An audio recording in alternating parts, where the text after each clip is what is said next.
You were the HBC. What are you now? Former HBC. The former HBC. In fact, I talked to the team yesterday at 3 o'clock. I said, Sean, he said, yeah, come on by. And Coach Tanner came by. And I said, fellas, from now on, I am your former ball coach. I'm your former coach. The best coach in the nation!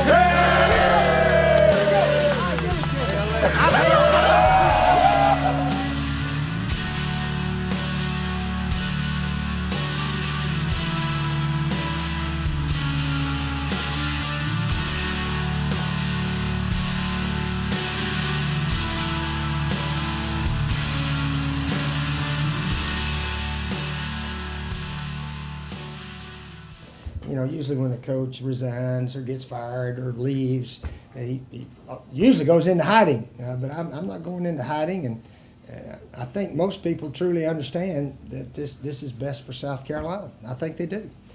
I know I'm convinced it's the best.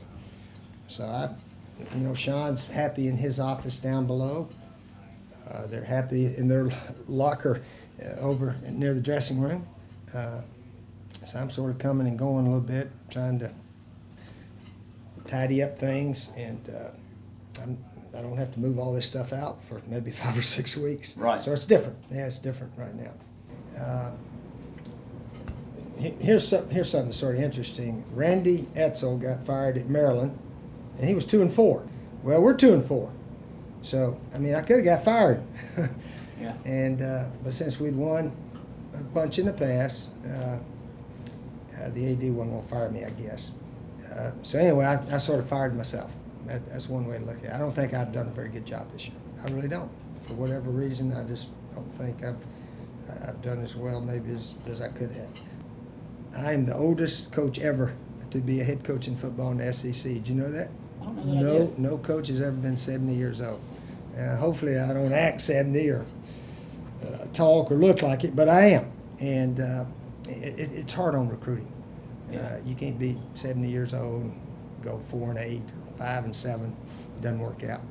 So we need a hustler, a guy with fire and passion, a guy that's going to out recruit Dabo and Mark Rick and Larry Fedor and all those guys. He's anxious to go out recruit them, and certainly that's a young, energetic coach.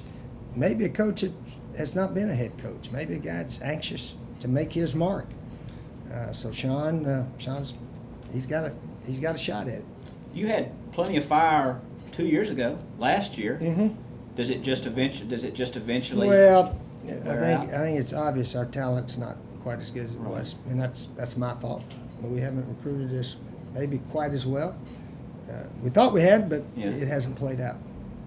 So I'm responsible. When you told Jerry, what was her reaction? Oh, she didn't like it. She hadn't liked it.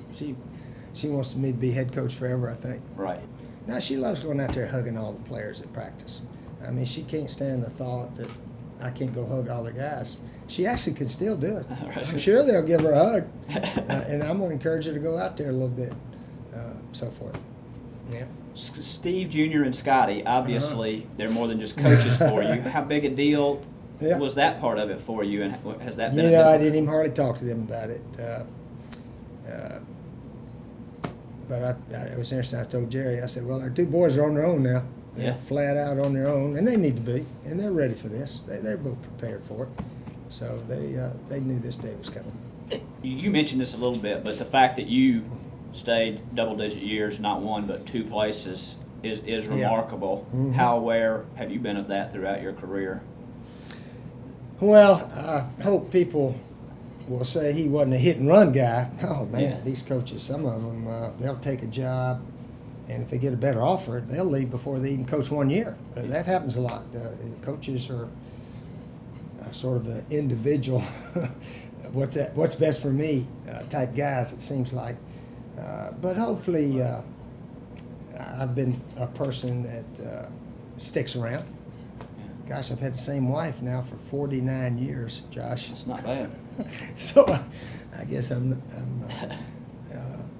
12 and 10 and a half. I never thought I'd say a half, but I'm a half-year ball coach now. Will Saturday be weird for you? A little bit. it'll be a little bit weird, but I've accepted the fact that this is what's best, and move on to a new adventure in life.